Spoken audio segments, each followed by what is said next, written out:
Here's what some people are saying about the Projection Booth podcast. The Projection Booth is single-handedly the greatest film podcast you could ever listen to or could possibly want. Top notch. 5 stars. This has quickly become one of my favorite film-related podcasts. Always interesting. A completely unpretentious yet fully comprehensive look at films from all genres. The Projection Booth podcast, with new episodes available every week at projectionboothpodcast.com.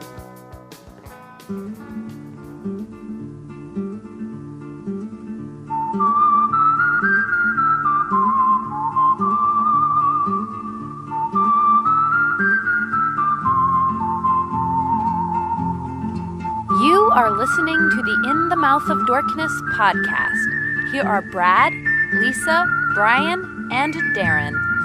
Welcome to another edition of the It Modcast podcast. With me is Brian Young, the Turtle Dork. Happy Friday, everybody. And also joining us is Lisa Gullickson, Wife Dork. Hello. And Brad Gullickson, Mouth Dork. Sexual chocolate. Whoa. And I'm your host, Darren Smith, the Disco Dork, and welcome to the It Modcast podcast, Fistful Friday. This Friday, today, we have a Fistful of Kings in honor of Kong Skull Island. Is sexual chocolate, is that a king? Man, it's on my list. I know where he's going with it. No. I'll let you have it. But to get to that point, we have to start off with you, Brian. You're number 5, and you're Fistful of Kings. All right, this was a little rough for me. But I'm going to go with, no particular order. I'm going to go with, what's his face? Colin Firth, King's Speech. Yeah. Very good. He's a king. He's a king. King Henry VI. I did not see that film. Maybe. I didn't see it either. Yeah. You can say whatever king you want. I'm going to believe you because I'm going to think, okay. Yeah, starring Jeffrey Rush, Colin Firth, and was it Helena Bonham Carter? I think. Maybe. So This is a great pick, Brian. I don't remember shit about that movie. That's why it's number 5. Best Picture winner. Best Picture winner. There you go. Some odd years ago. So yeah, number 5, King's Speech. All right. Well, that's your number 5? That's all you're going to say about the King's Speech? Why is he your 5th favorite king? Obviously not. I think we all just caught you on a lie on this podcast. You're going to catch me on a couple. You went on to Google. You're like, kings in movies. Boom. King's Speech was the first picture that popped up. It'll get better as we get closer to You 1. can talk about how much great motivation you got from him and his struggle through his trying horror. to learn how to speak to a large crowd. I definitely, and that's something I can relate to. So that's why it's on my list. So, yeah. All right. You're the king of lies right now. You're full of shit. Lisa, what's your number 5? For my number 5 king, I wanted to go super literal, super classic. And so I decided to go with King Stefan from the 1959 Disney film Sleeping Beauty. I remember as a little girl watching that film again and again that he always seemed like a real benevolent king. He had the bushy brown beard and kind eyes, and he was just so heartbroken over having, the curse being put on his daughter and then having to live separately from her to protect her. Yeah.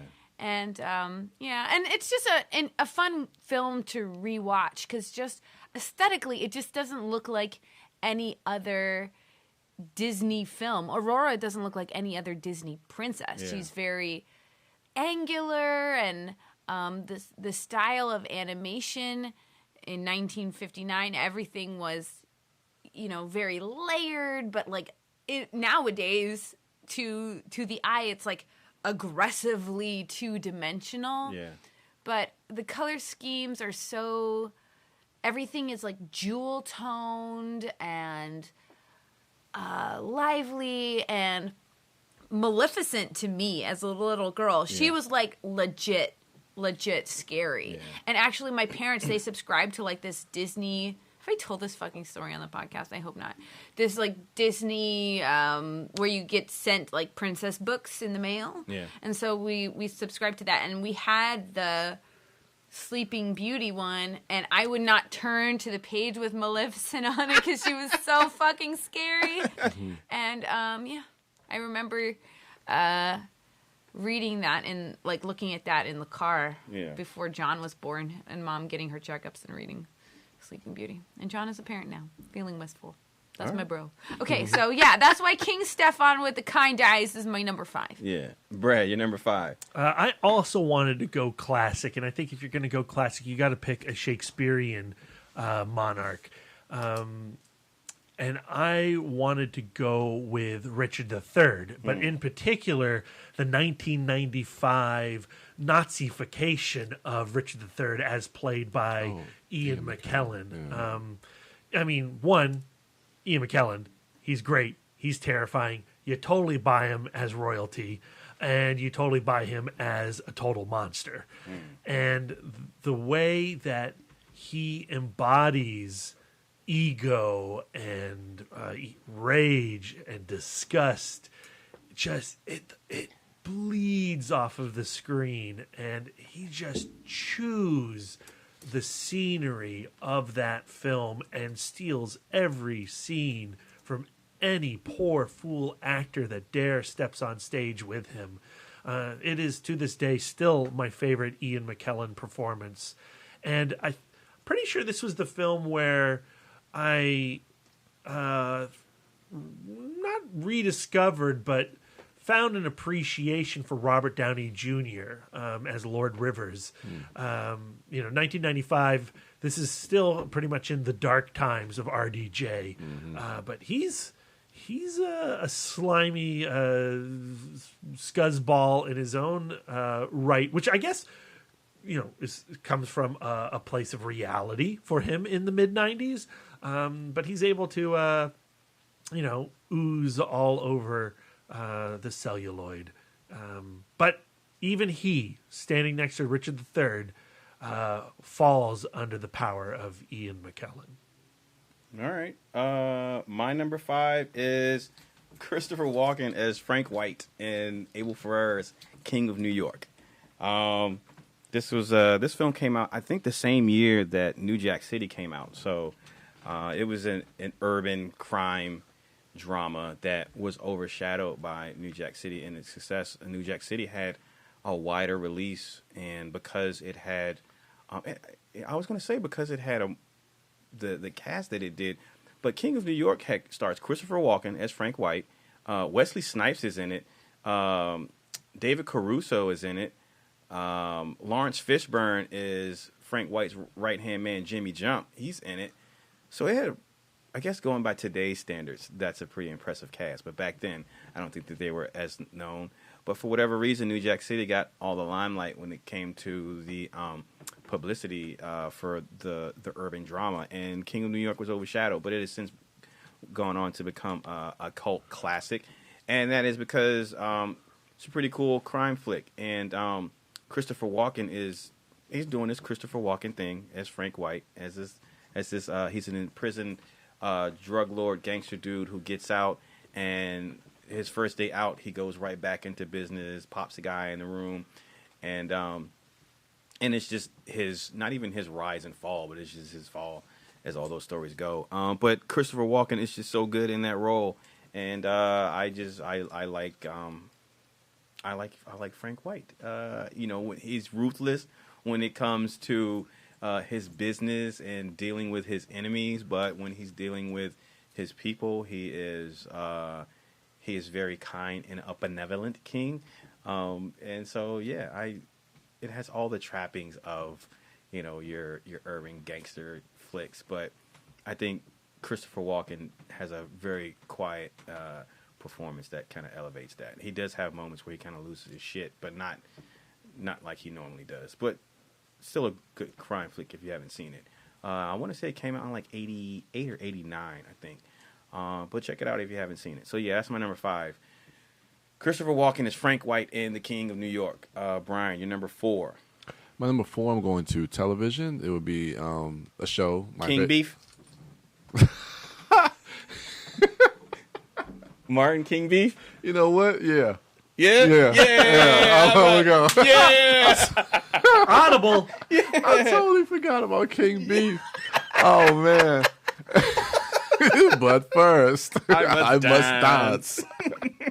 Go King Beef. So yeah, I'm gonna go with that. I was gonna go with Ezekiel from Walking Dead, but nah, King Beef. Yeah, I like King Beef. I mean, Martin Lawrence, the show that I loved in high school growing up, from '93 to '97 when it came out, and so yeah, he would watch on television. It would be a show that he would be watching on television. And it was another character that he would play. It was a character called King B. And it's hilarious. It's so funny. So yeah, my number 4. Thanks, Steve. You're welcome. Lisa, what is your number 4? My number 4 is the king of rock and roll, the alter ego of Clarence in True Romance. Yeah. Of course, I speak of Elvis Presley, or as played by Val Kilmer. Yep. Right. Good. I'm so glad I didn't fuck that up. But when Alabama and Clarence meet over the Kung Fu film, it is clear that Clarence thinks that Elvis Presley is the epitome of cool, in-charge masculinity. So when Clarence takes it upon himself to like kind of talk himself into manning up and confronting Drexel, he evokes this image, this apparition of Elvis Presley, cheering him on his way to go and fucking get in some deep shit. Good pick. And that's why that's my number 4. Yes, good pick. And I had to throw that in because I was like 80% positive somebody else would take that. I'm surprised Brian didn't have that on his list. That's a Tarantino. Yeah, I know. All right, Brad, you're number 4. My number 4 is King Telios from Your Highness, as played by Charles Dance. And I really don't care so much about the king's role in that film. I'm just using this as an opportunity to tell you how much I love Your Highness. The story of Danny McBride's Thaddeus and his jealousy for his much more handsome and powerful brother Fabius is played by James Franco. And Justin Theroux's evil wizard swoops into the castle one day and steals poor Zooey Deschanel away from Fabius. And his brother joins him on a quest to battle minotaurs and hydras, to win back the hand of this lovely maiden. And along the way, smoke a lot of weed. Yeah, smoke a lot of weed. It gets a lot of crap for being one of the lesser, if not the worst, collaboration between Evan Goldberg and Seth Rogen. The Pineapple Express and This Is the End. But for me, playing off of films like Conan the Barbarian and Death Stalker, and really all those cheesy Conan knockoffs, Your Highness succeeds in parody in a way that films like Airplane and The Naked Gun did for their chosen genres. Mm-hmm. Your Highness does that too, but also with a whole heap of smoke. All right. My number 4 is going to be, as hinted at in our opening, Sexual Chocolate. King Joffrey Joffrey, the King of Zamunda, from Eddie Murphy's Coming to America. It's just nuts and berries. As played by James Earl Jones. So yeah, this is a really classic, really good comedy from Eddie Murphy. One of his best films, in my opinion. Directed by Reginald Hudlin, if I'm not mistaken. Nope. John Landis. But it was written or produced by the Hudlin brothers. Yeah. And it stars Eddie Murphy as Hakeem, and he is coming to America to sow his royal oats. But his father is played by James Earl Jones, and he is King Joffrey Joffer. And of course, if you're going to have a great African king, and you want royalty, and you want to have someone exude that royal and regal nature, you have to have James Earl Jones. His voice alone. He's Mufasa. He's the father of the Lion King. He's the Lion King. So yeah. So that was Mufasa is human incarnate as King Joffrey and coming to America. His royal penis is clean. Whoa! While he played the straight character, he wasn't comedic in the role that fell upon Eddie Murphy and Arsenio Hall and Eric LaSalle, who was just in Logan. Who else was in it? Samuel L. Jackson had a little cameo in that film. That movie was great. Yeah, I got to go back and rewatch that. But yes, King Joffrey, played by James Earl Jones, with his lion head draped over his shoulder. That was dope. What is that? Was velvet? Mufasa. Oh yeah, he had Mufasa on. Oh, sad. All right, Brian, your number 3. Can I use the same pick? Because that's on my list. So yeah, I'll say 3 is Coming to America. What are your reasons, Brian? Just everything that Darren said. It's a great film. I remember seeing this in the theaters as a child. Wow, 87, 86 when it came out? Does your soul glow? Yeah, always. My soul glow. I come home and Brad, like, this will happen 3 or 4 times a year, and I can't figure out what the cycle is, but Brad will just periodically watch this film at random times of the day. And I go, must be that time again. Because it's the right thing to do. Great movie. James Earl Jones is great as the king, and then just the whole story with Eddie Murphy, and again we see him doing like what he came to do, what he was known to do later in his career, playing these multiple characters and those little vignettes in the barbershop. I thought were great. Arsenio Hall was great. It's just a really good movie. He'll always be Cassius Clay to me. Yeah. So yeah, Coming to America. All right, Lisa, you're number 3. My number 3 is Reaching. And so I was going, like, how do I think outside the box on Kings? Is it the Scorpion King? It is not the Scorpion King. But I thought of Stephen King. So I was like, okay. So I go and I Google Stephen King films, and it turns out I've barely seen any. And the 2 that I've seen is Shawshank Redemption, which I mentioned on our last Fistful as Fistful of Oscars, I believe, because it was in that 1994 year when all the movies were good. Mm-hmm. I think it was 1994. I'm terrible with years.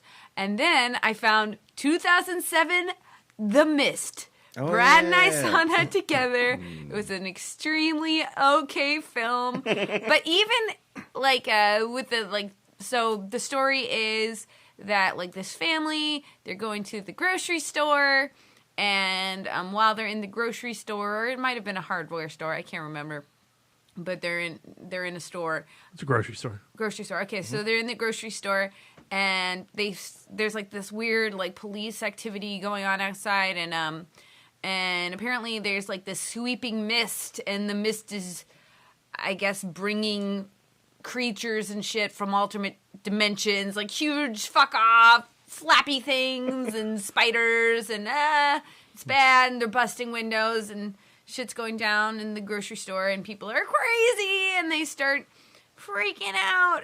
But like the way that it ends, I'm just gonna say how it ends. You guys don't need to watch this. I did it, so you're good. If you haven't seen it already or read the novella, which I have not. It does not end this way. Oh, really? The novella doesn't? So the movie ends with them, like, driving through the mist. They're like, we're going to get away. That's how the novel ends. Oh, really? Right there. We're going to get away. And then I guess the car runs out of gas and batteries. So they're just like, I guess we'll shoot ourselves. Whoops. And so the dad is like, well, I'll shoot you guys first and myself last. And so he shoots his entire family. Including his child. Yeah, he shoots his entire fam.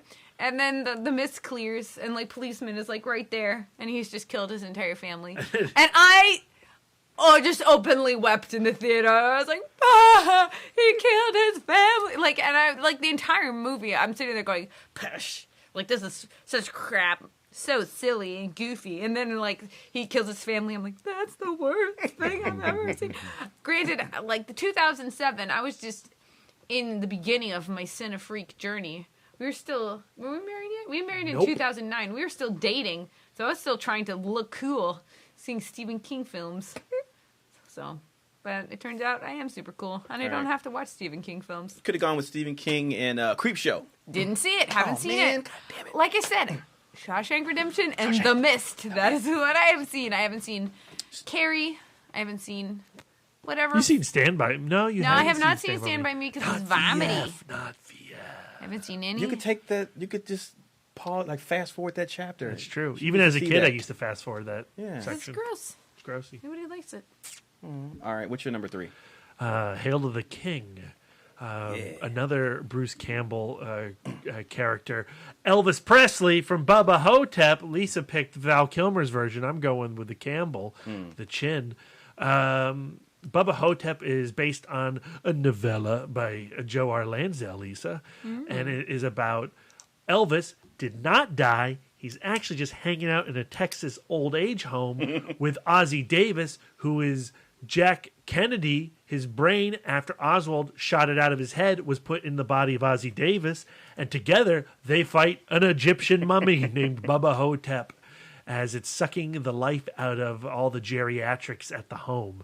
And Ozzie Davis may be thinking with sand, but they make a great dynamic duo in battling this supernatural oddity. It's a weird movie, but Don Coscarelli excels in the weird. And I enjoy it almost as much as I enjoy the Phantasm films. And I think it's time for a rewatch. Shout Factory just put it out again. But Bruce Campbell, I think it's... Ash is his ultimate character, but this is maybe his finest performance under all that hair and makeup as the one and only King Elvis Presley. All right, good pick. Excuse me. My pick for number 3 isn't so much the king, but it's the moment regarding a king, and it is from Peter Jackson's Lord of the Rings, Return of the King.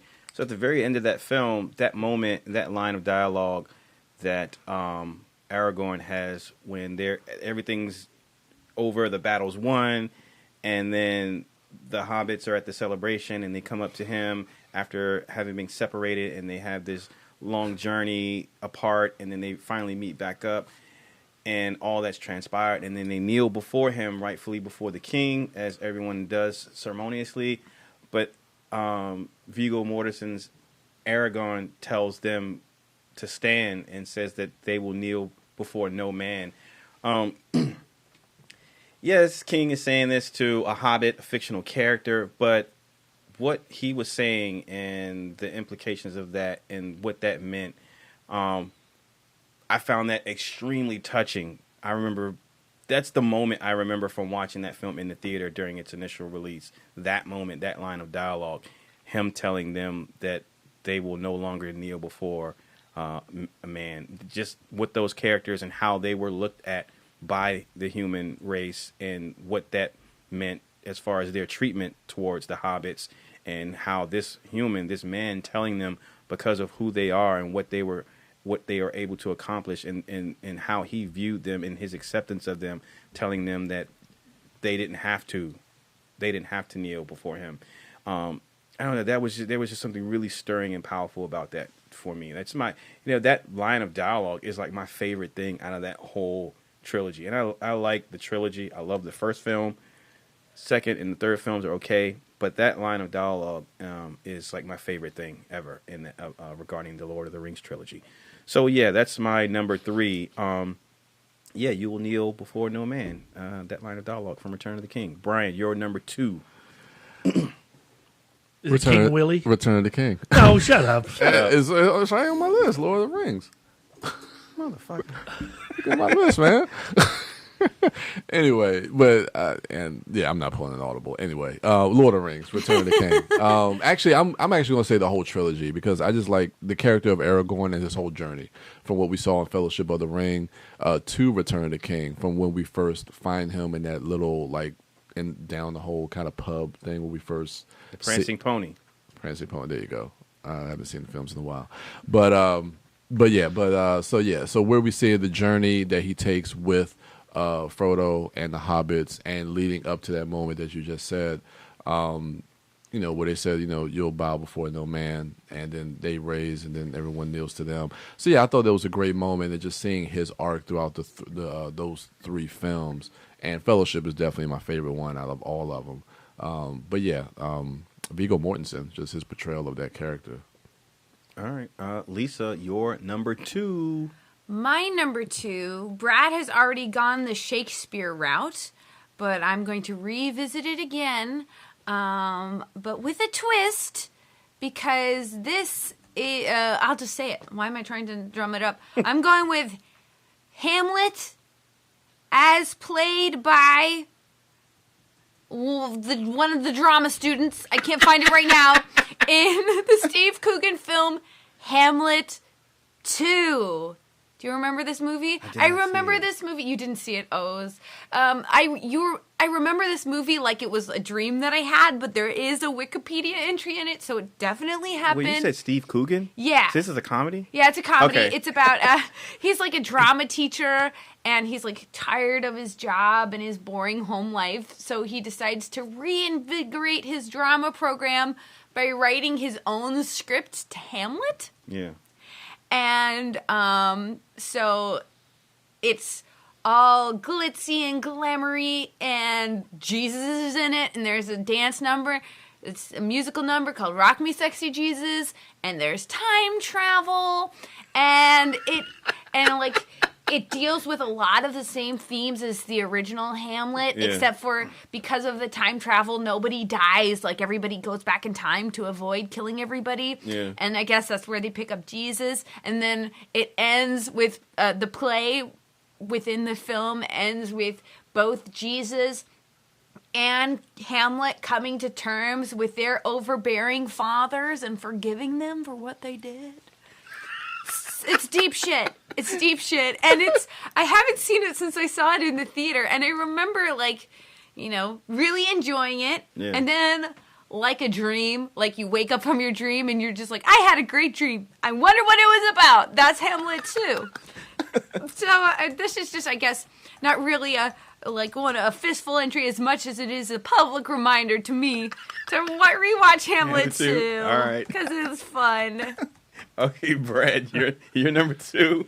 My number 2, so royalty, it's not the size of your kingdom that matters. It's how you rule it, right? It's how you handle your scepter? Your scepter. Yeah, your scepter. Thank you. And this guy handles his scepter and other scepters in a powerful way. And that's King Bronson from the film Street Trash, the exploitation homeless hobo film classic. That movie is nuts. And Bronson is the king of the bums.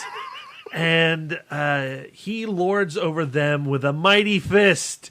And if you upset him, he will rip your dick off. Whoa! And then he'll take your scepter and off. they'll play games with it. And then they'll play hot potato with your severed dick, your scepter. And, you got to rule with fear sometimes. And that's what Bronson does. And his final clash with the good man Bill the Cop is of the epic variety. And really, Street Trash, it's one of those exploitation films that you just have to see. Can you say what happens to him? I just want to hear it. Well, I can't remember exactly how this air tank, or is it a scuba tank, is lined up for the shot. But Bronson is reigning supreme over his victims, and a scuba tank has its end knocked off, turning the scuba tank into a rocket, and the rocket flies through the air, rockets through the air, and straight through Bronson's chest, popping his head off. That's a bit of a spoiler. So if you haven't seen Street Trash, I've ruined the ending for you.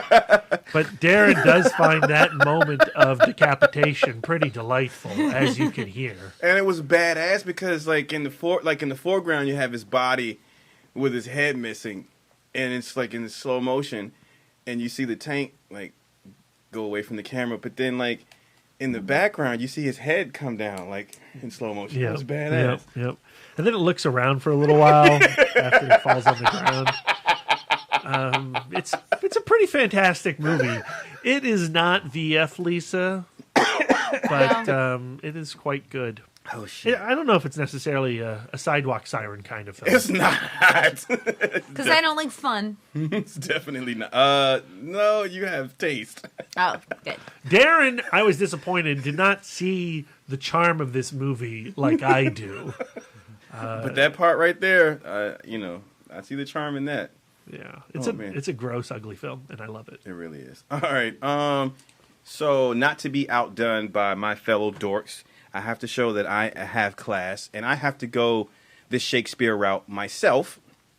So my number 2 pick is going to be Tatsuya Nakadai as the Great Lord Hideyotora Ichimonji in Akira Kurosawa's Ran, which is his interpretation of Shakespeare's King Lear.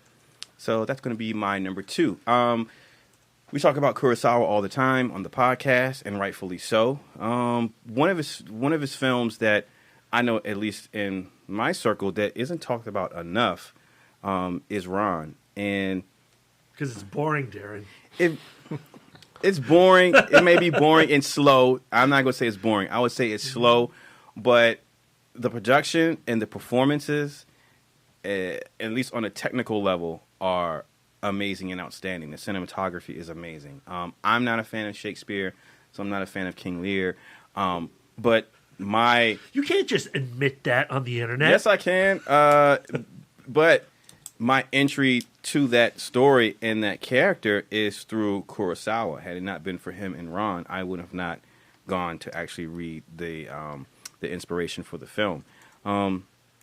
And even after seeing Kurosawa's take on it, it didn't change my opinion on the story of the character or the story of King Lear or Shakespeare's interpretation of it or his writings. But I do enjoy watching the film. It's pretty to look at. I can tolerate it because I love the performances of the movie. I love the way that movie looks.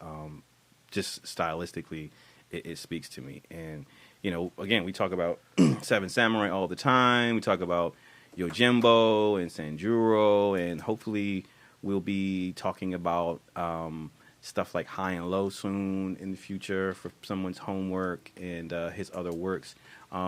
But I feel I'd be remiss if I didn't mention Ran. And this was like one of his last big epic films. I think it was in 1985.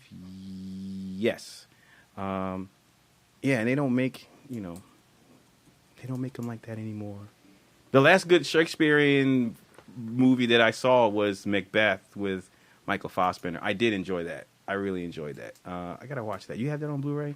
I don't. I'm gonna get that. I enjoyed that. So yeah, that's my number 2. Brian, you're number 1. I know what it is. Is it Ron? No, it's Rat King. No. From the Nutcracker? No, from No, the Ninja Turtles. Turtles. From Oh. Turtles. No, it's Not a ballet not. fan? Rat King. What? No. Is it the Clock King from Batman? Is that a thing? Yes. Yeah. Oh. He's the master of time, Brian. So you can, okay. It's pretty powerful. I think I'm going to go with King Mufasa from Lion King. Yes. That Yeah. That movie's amazing. The 1994 animated film might be one of my favorite of the Disney classic animated 2D films. I saw it late. I remember seeing it on VHS. I didn't get a chance to really see it in the theater, but just James Earl Jones, you talked about him in Coming to America, and just his presence, his voice, and specifically with this type of film, with animation, it really has to come from his voice acting. We saw it with Darth Vader, but with here, we really get to see him as a king, like a good person, the king of the jungle. And it's just an iconic role, and that's why I think why he was recast as Mufasa for the live action film, because it's one of those characters and one of those voices that it's hard to replace. Like, I couldn't see anybody else voicing Mufasa, especially with this live action. Hearing Jon Favreau was doing this live action film, I was like, oh, who do they want to, have the voice of Mufasa? That's going to be kind of hard to find somebody. And then when you hear, well, they're bringing James Earl Jones back, it's like, yeah, that's a good call, And, we got other voice actors with Donald Glover playing Simba. The only other voice character I would love for them to bring back is Jeremy Irons as Scar. Mm-hmm. you could possibly replace him, but I don't know. I mean, if you're bringing James Earl Jones back, I would love for them to bring Jeremy Irons back. Absolutely. So, yeah, I'm excited. I love The Lion King, and Jon Favreau, who's one of my favorite directors, doing the remake. I'm so excited for this new Lion King film. So, is it going to be a musical? I don't know. It better be a musical because Donald Glover sings. Yeah. He'll be singing in the film. He better be. He'll be singing. I can hear him. I can hear him in my voice singing. I just can't wait to be king. It's so cute. Yeah. He'll be singing. Yeah. Why not bring back JTT? Could you? He's still talking, right? He's not been. He Well, hasn't had I a don't know. laryngectomy. Because is Donald Glover? Is he doing adult? Because they didn't say if he was doing adult Simba or Child Simba. Child Simba. I don't know. Well, You know what's interesting is you could just take So I guess he would be singing actual sound of the original Lion King and just put it into I'm good with CG that. version of Has it. anybody had that suggestion? Because I'm good with that. We're entering a world where you could just do that.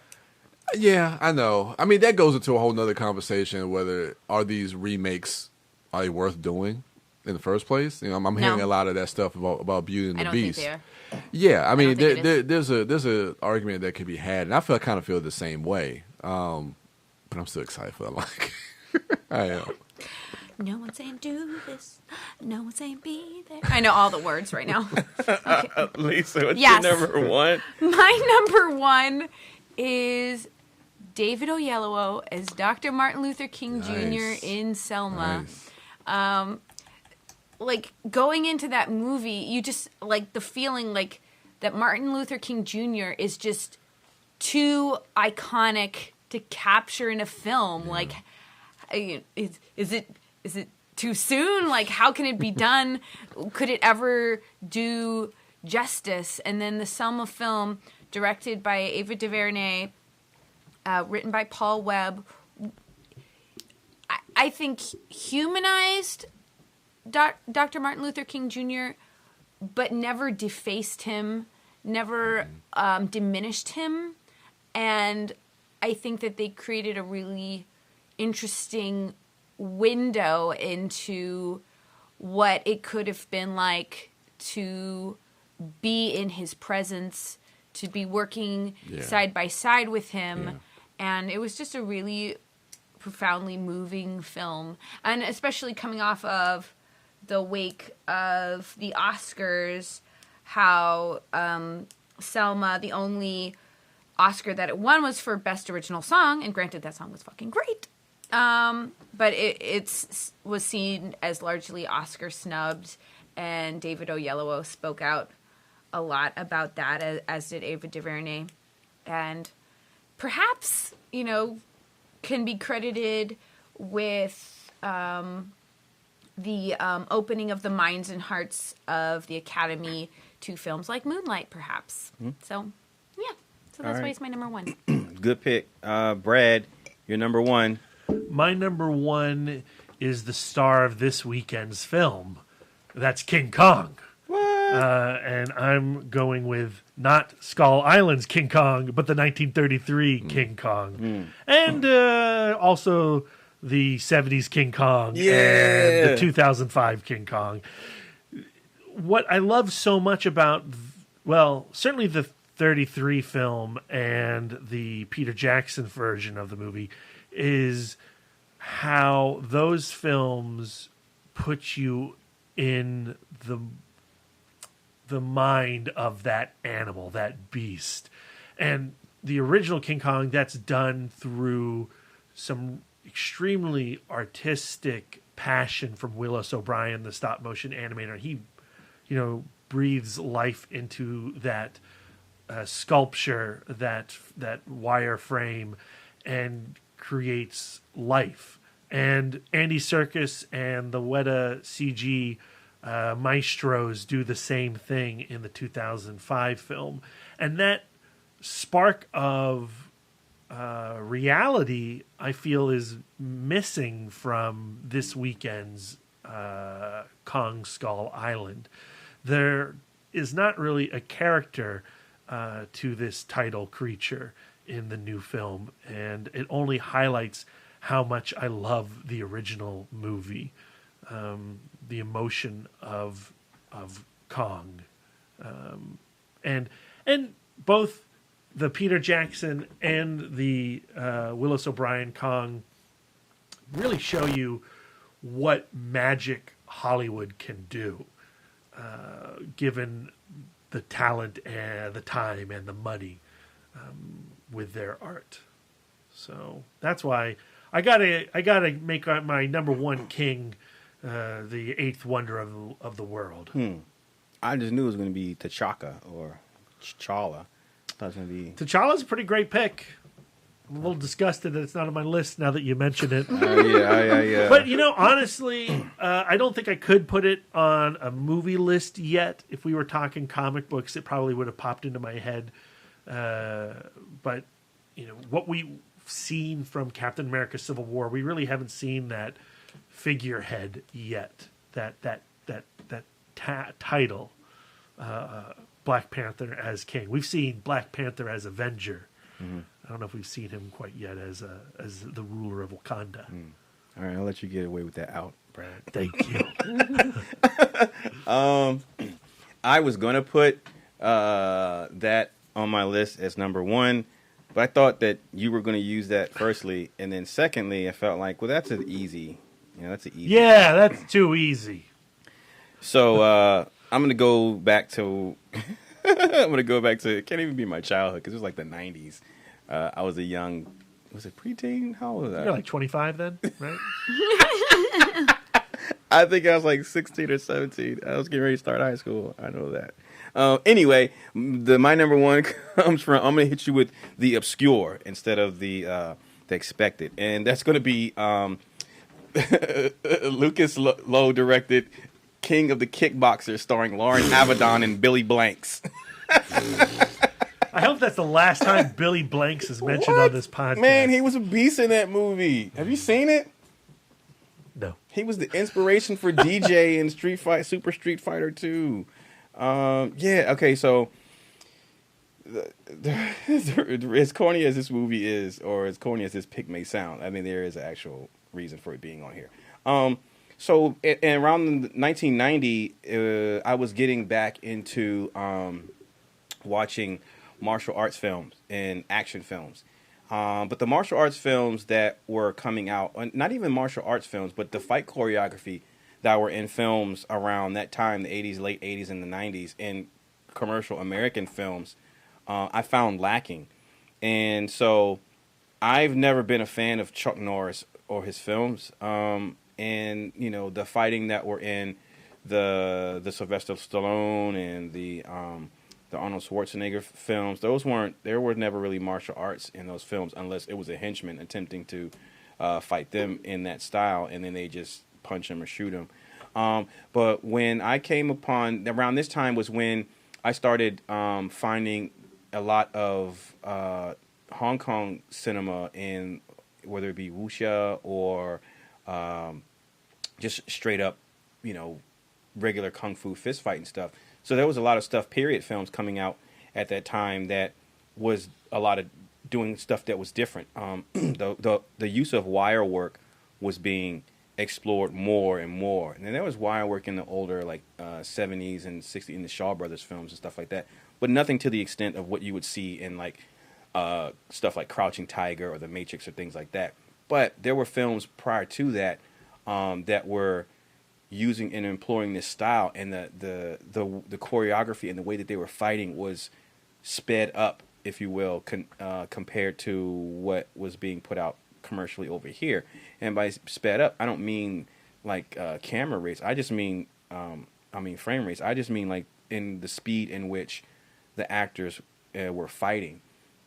And King of the Kickboxers was it was this film that came right around the time of No Retreat, No Surrender 2, I think, 2 or 3. I think it was 2. That film was one of the first ones that, for an American, quote unquote, an American film with American actors, had a Asian and Hong Kong choreography feel to it. And so it struck me as being different. And so that film led No Retreat, No Surrender sequel led me to King of the Kickboxers and Lauren Avedon. I didn't know who the hell Lauren Avedon was. He hasn't gone on to do anything since. He was like when somebody discovers a guy at a tournament and this guy can fight and he has a pretty face. I'm gonna throw him in a movie. He can't really act, but he can perform the stunts. And so that was Lauren Avedon. He was put into this film. They were going to turn him to a big star, but that never really happened. But the fight choreography in this film, coupled with Billy Blanks as the bad guy. Billy Blanks, if for you youngsters who don't know, is a martial artist who a world-renowned martial artist and kickboxing champion. Taibo champion who went on to have fitness videos. Booty Boot Camp. Yeah, Billy Blanks fitness videos in the late 90s and 2000s or whenever. But yeah, before all of that, before his fitness videos, before he was Billy Cole in Tony Scott's The Last Boy Scout, he was a bad guy in King of the Kickboxers. And like I just remember seeing that particular fight style and people fighting fast and saying, okay, that's what I want from my fight choreography from this point on. And so, and to this day, it still holds true. Like, I can't stand slow fight choreography. And a lot of that is a testament to me discovering it in King of the Kickboxers. So yeah, I don't know if you can find that film streaming anywhere, but if you can, definitely seek it out. It's a typical 90s. It almost feels like a Cannon's film type of picture. It feels like a movie that would have came out from that studio. But I'll tell you this: storyline aside, acting aside, the fights in that movie, you can just YouTube it and check those fights out, are amazing. And Billy Blanks is a beast in that film. But that's my number one because I still hold the values I took from that in regarding my taste in action cinema. It's King of the Kickboxers. So that's going to do it for us. Hit us up on social media at ItModcast on Twitter, Instagram, Facebook, and let us know what your top 5 kings are. Brian, tell the people they can find you. You guys can find me at the Total Dork 1, Brian William Young on all social medias, and check out beyoungvideo.com. Lisa Gullickson, Wife Dork. You can follow me on Twitter, Instagram, and Letterboxd at Sidewalk Siren. Yep. And Brad Gullickson, Mouth Dork. You can find me on all social medias at Mouth Dork. And I'm your host, Darren Smith, the Disco Dork, on Twitter, Instagram, Letterboxd, and Facebook at the Disco Dork. Thank you all for listening. Enjoy the rest of your weekend. We hope you enjoy Kong or whatever other movie you do go see. What else is coming out? Samurai Jack, Saturday night. Cartoon Network, Adult Swim, 5th and final season. Samurai Jack. Oh my God, cartoons. Yep, check out Samurai Jack. So Brian's coronary is not in vain. Enjoy your rest of your weekend. Bundle up. It's going to be nippy out, at least around here. God damn. Thank you all for listening. And until next time.